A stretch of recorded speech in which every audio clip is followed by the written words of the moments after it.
Télévision Plus. Maintenant sur TPT+.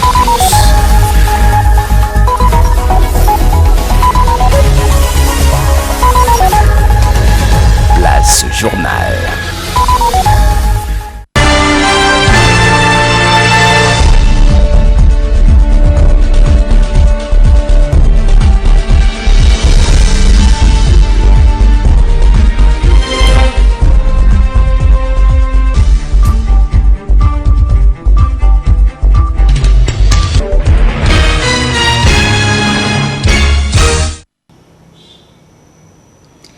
C'est un plaisir de vous retrouver à cette session d'information. Mesdames et messieurs, bienvenue. Nous ouvrons cette édition par cet acte de bienfaisance qui a eu lieu jeudi 28 octobre 2021 de la remise des kits scolaires, d'un lot des bavettes, des gels hydroalcooliques Covid-19 oblige et la présentation de la nouvelle clôture historique.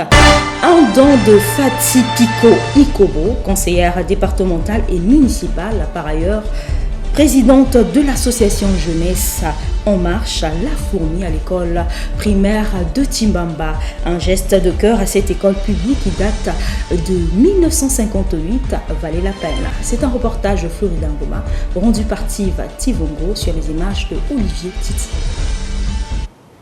La remise officielle de ce don, en effet, ce geste de cœur de la distinguée Fati Pico Ikobo, conseillère départementale et municipale de Pointe-Noire, ici, en qualité de présidente de l'association Jeunesse En Marche, La Fourmi, a été ponctuée de 3 temps forts. D'abord, les allocutions d'usage, celle de la directrice de cette école primaire publique de Timbamba, couplée aux mots de l'élève, tous deux manifestant leur gratitude à la bienfaitrice. Car, enfin, on peut travailler et étudier dans de bonnes conditions.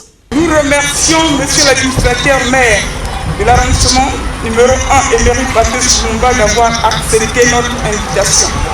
Et Madame Pico Ikobo Fati, conseillère municipale et départementale, présidente de l'association Fourmi, d'avoir pensé à nos enfants démunis pour la remise des kits scolaires dans cette période où les parents traversent une crise sanitaire et socio-économique.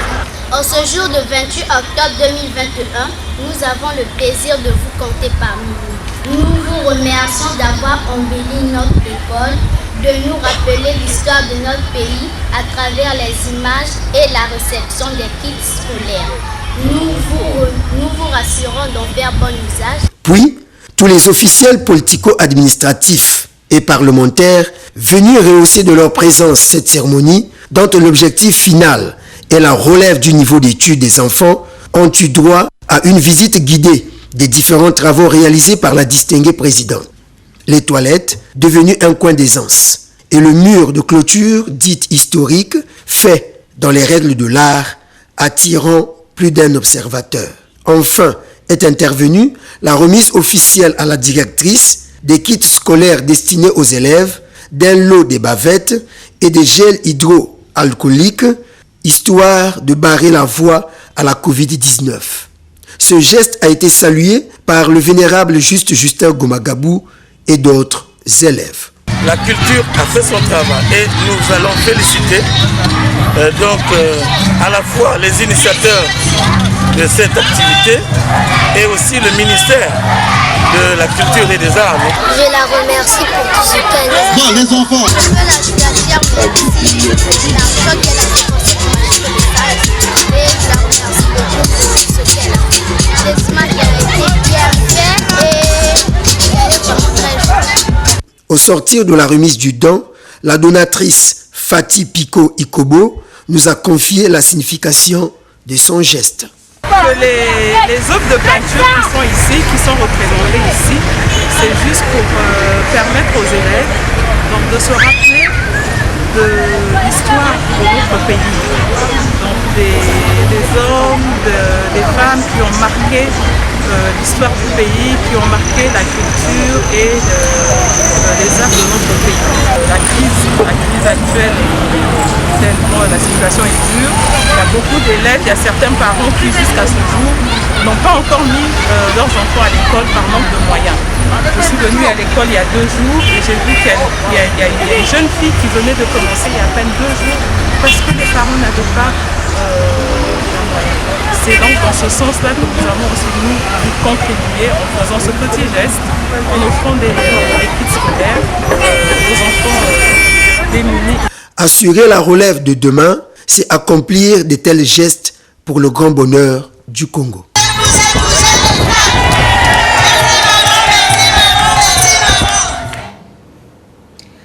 Se parfumer, c'est bien, mais être en bonne santé, c'est mieux.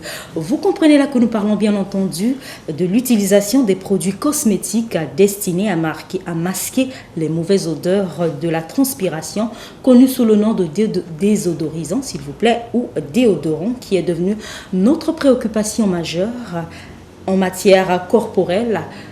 Ne sachant pas que ces déodorants sont à l'origine de plusieurs causes sanitaires.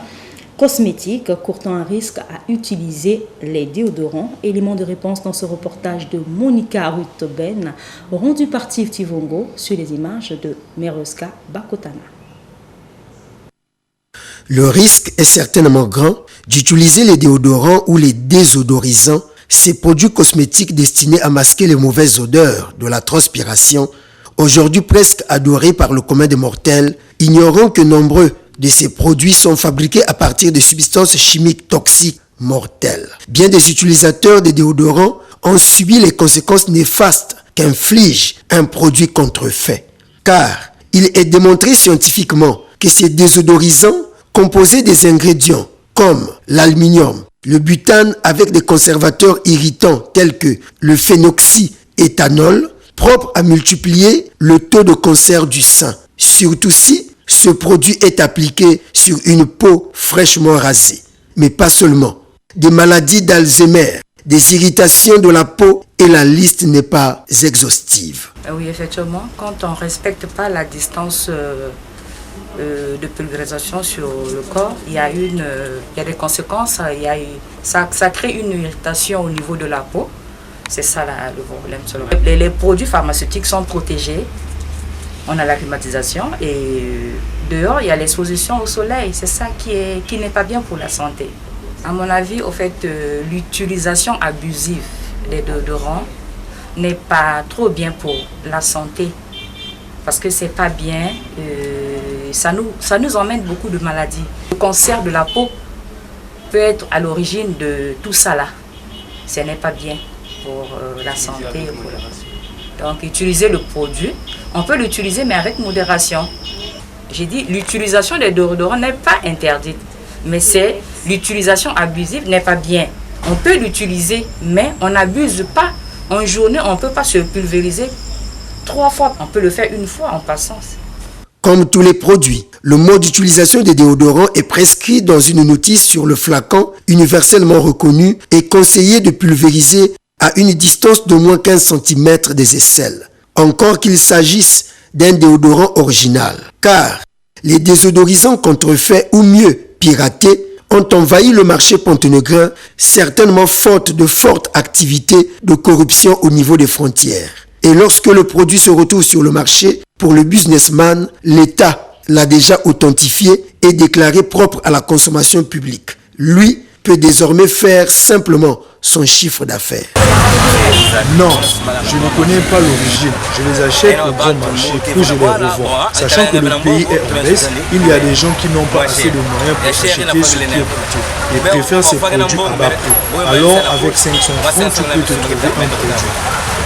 Il se dégage de la vie d'un autre commerçant que c'est au client de choisir le déodorant original. Et c'est en fonction des prix, car il existe le premier, le deuxième et même le troisième choix. Dès que les déodorants qui sont restés sur le troisième choix, on a aussi le premier choix, c'est ça qui est là. Bon, c'est différent. Donc ce qui est là, c'est ça qu'on a fait. Mais le prix abordable, 2500, ça, c'est moins cher. Il y a les autres là-bas, 2500, ce sont les bons qualités aussi. Quand même, parmi tout ça aussi, ça qu'il y a, ce soir aussi. Fort de ce qui précède, le confort ou sentir bon, c'est bien. Mais être en bonne santé c'est mieux. Comme quoi, masquer nos odeurs en se désodorisant nos aisselles et renvoyer une bonne odeur artificielle, c'est bien. Mais tenir ses aisselles, sinon son corps dans la stricte propreté, en se lavant correctement et renvoyer une odeur corporelle naturelle, c'est mieux. Car l'on n'a pas besoin de masquer une odeur, mais d'éliminer cette odeur à travers une bonne et régulière douche. À défaut d'un déodorant original, lavons-nous simplement soigneusement. La santé n'a pas de prix, dit-on. L'on peut prendre conscience. Laissant les bienfaits et méfaits de l'utilisation des déodorants pour parler cette fois-ci de l'avenue d'Alger dans l'arrondissement numéro 3 Tietier qui a vu ses travaux être à ce jour au point mort dans un état critique. De quoi se poser la question de savoir l'avenue d'Alger est-elle oubliée ou abandonnée par les services municipaux?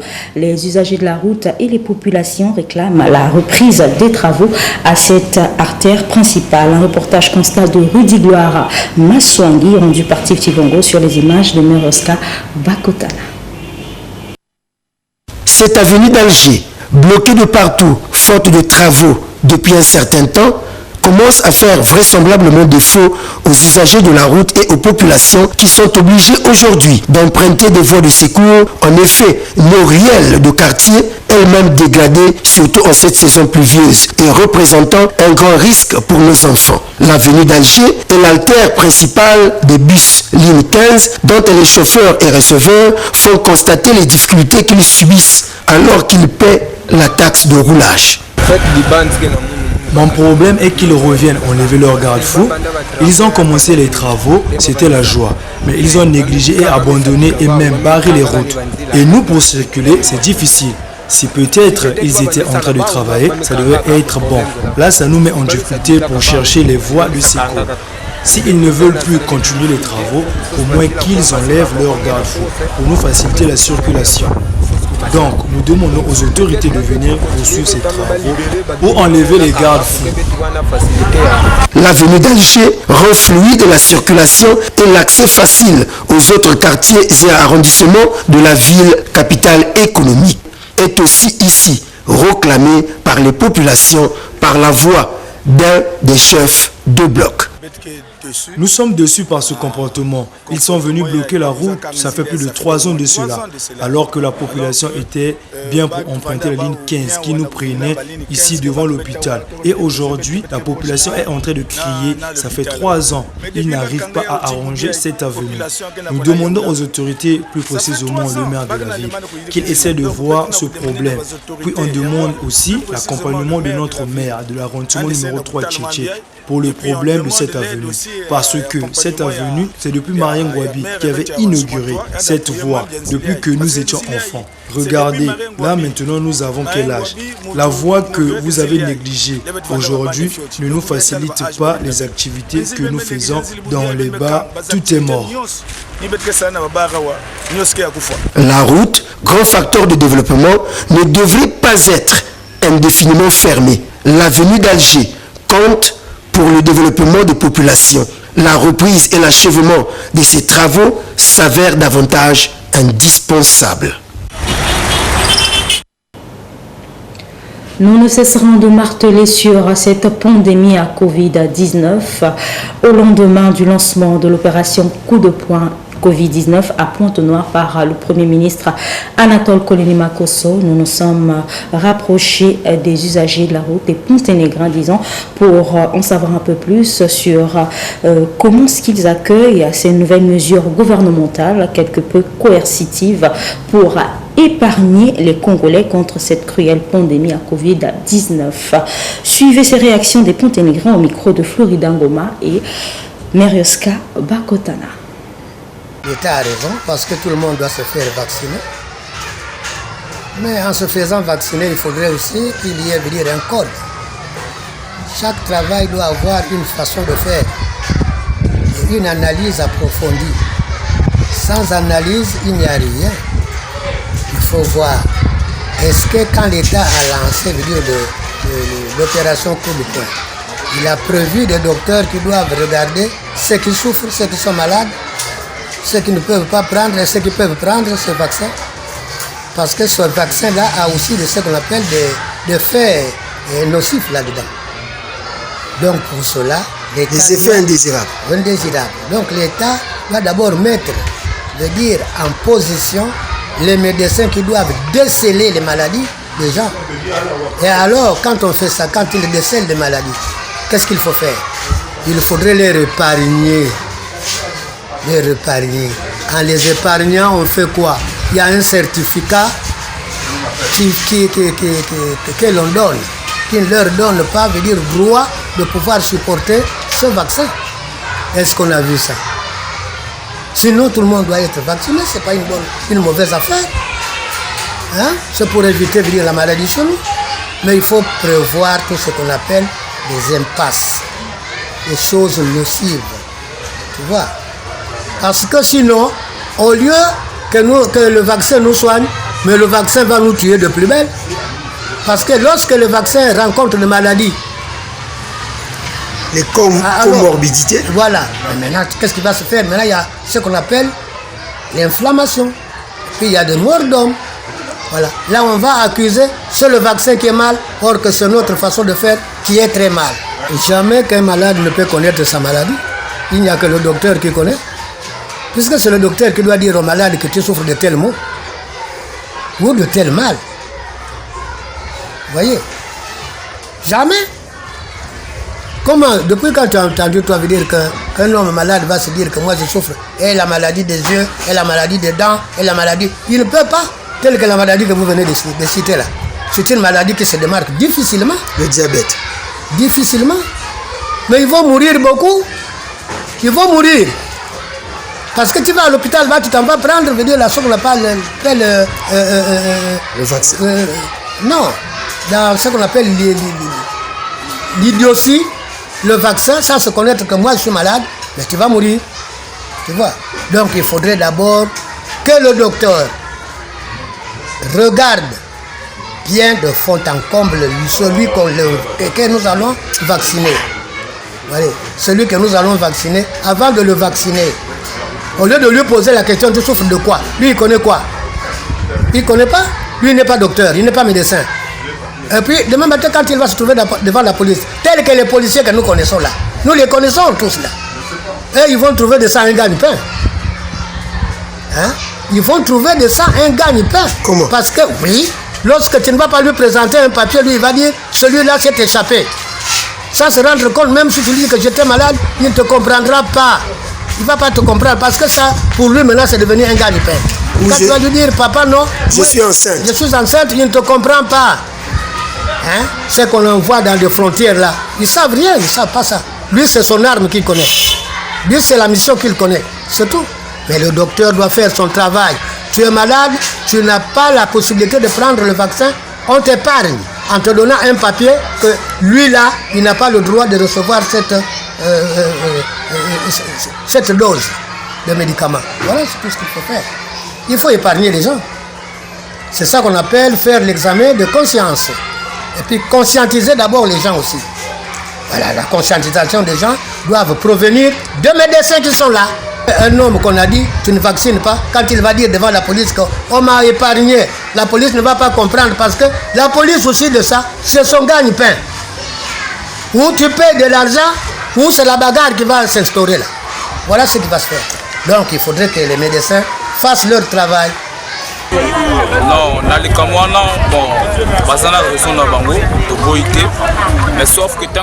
À ce sujet, ils ont raison. Lorsque les gens se font vacciner, ils n'ont pas de carte après que des promesses.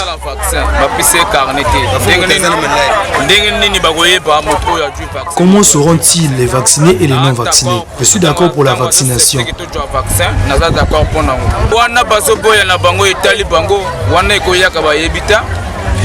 Tant pis pour ceux qui refusent de se faire vacciner. Sauf que depuis la semaine passée, j'ai pu avoir mon vaccin, la Johnson & Johnson. Mais jusqu'à présent, il n'y a pas de passe sanitaire. Je ne sais pas comment ce qu'on va faire. Il y a beaucoup de gens qui sont contents de prendre le vaccin là-bas, mais il n'y a pas de passe sanitaire.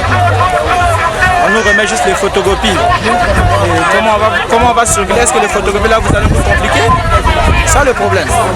C'est ça qui vraiment me cœur. Sinon le vaccin, nous on prend le vaccin, nous sommes le marché, on est vacciné. Moi tel que je vous parle, je suis vacciné, mais sauf que j'ai pas le pass sanitaire. C'est le cas, vous le marché. Sur ça, je n'ai pas de commentaire à faire parce que l'État est mieux placé à répondre à cette question. Je me désiste de répondre à cette question. Parce que cette question relève les compétences de l'État. C'est obligatoire avec ce vaccin parce que malade qui n'a pas là. Peut-être qu'on a respecté le vaccin. Mais vraiment mal à l'aise.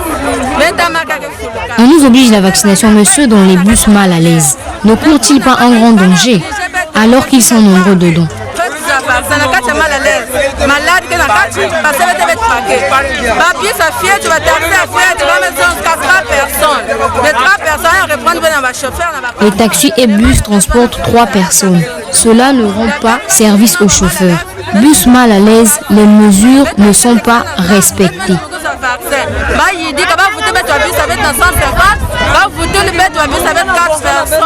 Nous qui vendons au marché, nous avons accepté de nous faire vacciner, qu'ils nous remettent les bus à 150 et le nombre de places comme dans le passé.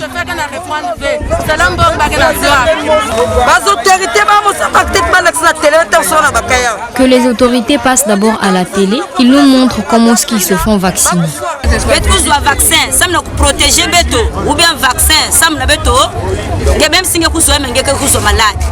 Nous nous faisons vacciner pour se protéger ou bien pour toujours tomber malade.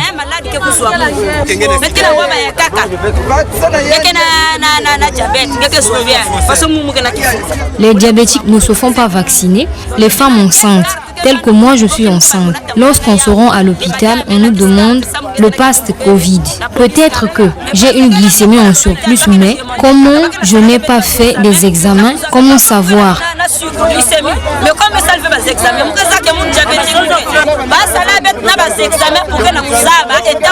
Faites-nous des examens avant.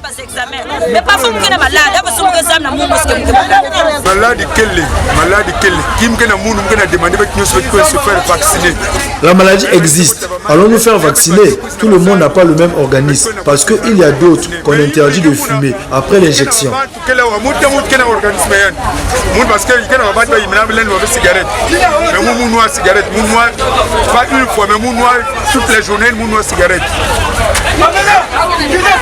Mais moi, j'ai fumé après pendant toute la journée. Je vous déconseille de faire comme moi.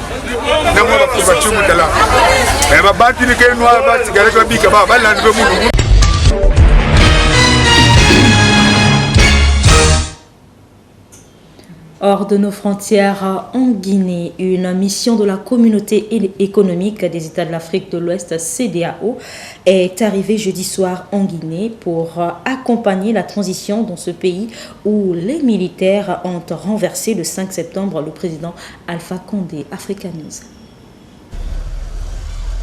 Si la CEDEAO a suspendu la Guinée de ses instances après le coup d'État du colonel Mamadi Doumbouya, elle suit néanmoins le déroulement de la transition dans ce pays. Une délégation de l'organisation est arrivée à Conakry jeudi pour une visite de 3 jours dont l'objectif est clair, soutenir le processus en cours dans le pays. La transition a produit une charte. Il y a des nominations importantes qui ont été faites. Le gouvernement se met en place progressivement. Et donc nous sommes là pour rencontrer les autorités et faire un peu le point et voir surtout dans quelle mesure la CEDEAO peut accompagner de manière pratique, de manière concrète, le processus en cours. L'atmosphère est apaisée, nous nous retrouvons et nous attendons beaucoup de la CEDEAO, de son accompagnement, de son appui. Et nous allons avoir des entretiens fructueux, sûrement, je suis tout à fait sûr.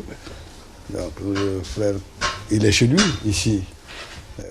Changement de discours donc pour les deux parties, alors que la CEDEAO a joué la carte de la fermeté après la destitution d'Alpha Condé, réclamant notamment des élections dans un délai de 6 mois. Mais ça, c'était avant la nomination d'un nouveau Premier ministre à Conakry et l'investiture du colonel Mamadi Doumbouya comme président. Le fait accompli fait peut-être désormais foi.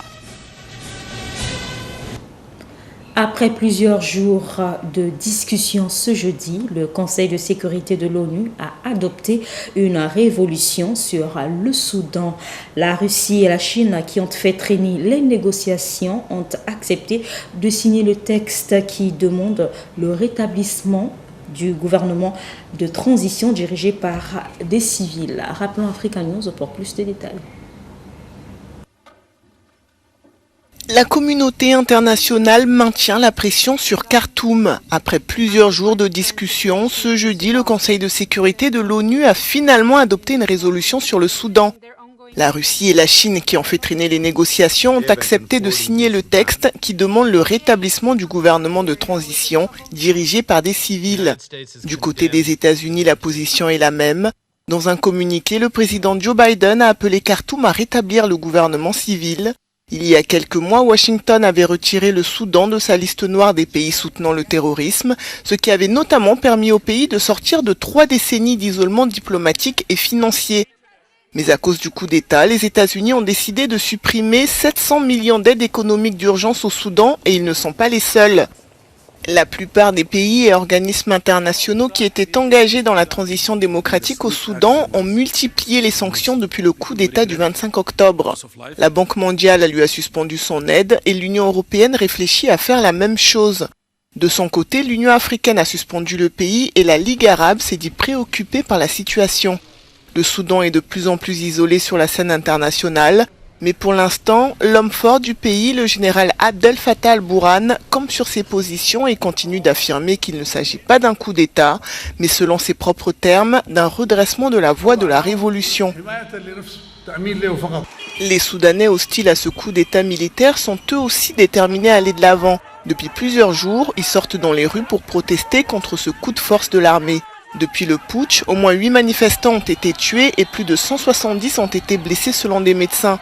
Les autorités ont aussi coupé Internet, mais ça n'empêche pas les manifestants de s'organiser dans Khartoum, mais aussi dans d'autres villes du pays. Ils appellent à une grande manifestation ce samedi, en espérant que le général Burhan décide de rendre le pouvoir. Au Kenya, appel à l'extradition d'un soldat britannique. Le soldat est accusé du meurtre d'une Kenyenne en 2012 alors qu'il était en mission dans le pays. Les proches de la victime ont relancé, s'il vous plaît, le dossier. Rappelons Africa News. C'est dans une fosse septique de cet hôtel au centre du Kenya que le corps sans vie d'Agnès Wanjiru, dans la vingtaine, avait été découvert en 2012, 3 mois après sa disparition. 10 ans après, les circonstances de sa mort n'ont toujours pas été élucidées. Nous n'avons jamais obtenu justice.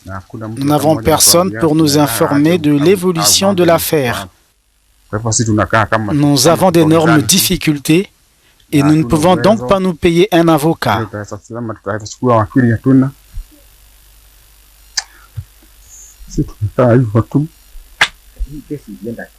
La jeune fille aurait été assassinée par des soldats britanniques en mission dans son pays selon les conclusions de l'enquête menée par un juge en 2019. À cause des tortures subies par la jeune fille, il y avait du sang sur le sol. Il y avait même du verre brisé. Et en fait, un travailleur qui a requis l'anonymat nous avait dit cela. Mais à cause de son statut, il n'a pas pu être autorisé à dire la vérité.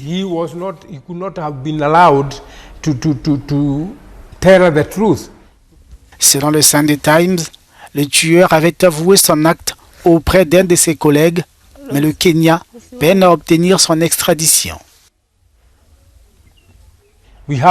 Nous avons quelqu'un qui a dit « je l'ai fait ». En fait, ce que le gouvernement pourrait faire, ce que le gouvernement britannique est censé faire, c'est extrader ce soldat au Kenya pour qu'il soit traduit en justice pour ce meurtre. Il ne devrait pas parler d'enquête. Le ministre britannique de la Défense a promis de soutenir l'enquête menée au Kenya.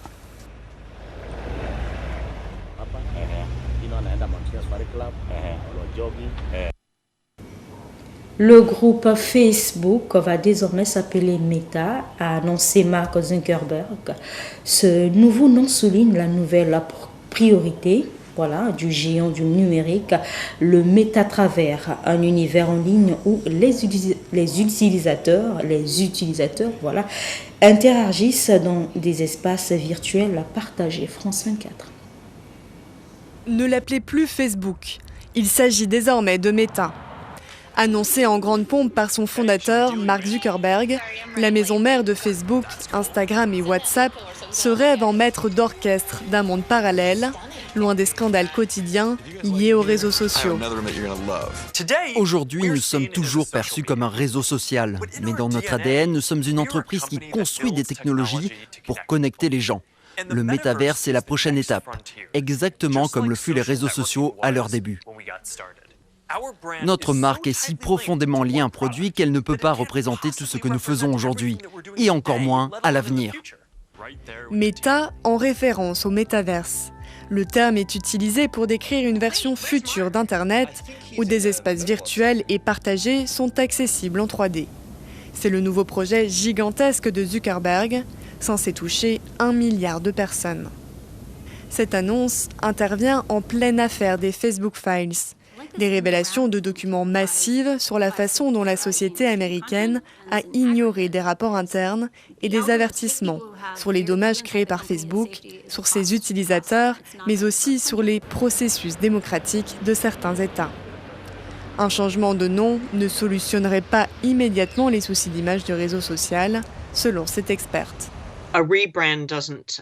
Un changement de nom n'arrive pas soudainement. C'est sûr que cette décision a été mûrie. Mais c'est vrai que le moment ne semble pas bien choisi. On peut se demander s'il n'aurait pas mieux valu faire cela à un autre moment de l'évolution de l'entreprise. Mark Zuckerberg a annoncé un investissement massif destiné à bâtir le métaverse. Le projet doit créer des millions d'emplois au cours de la prochaine décennie, dont 10 000 en Europe. Ainsi s'achève ce journal. Merci à vous de l'avoir suivi. Je vous retrouve demain à 19h30 pour un nouveau journal. Au revoir.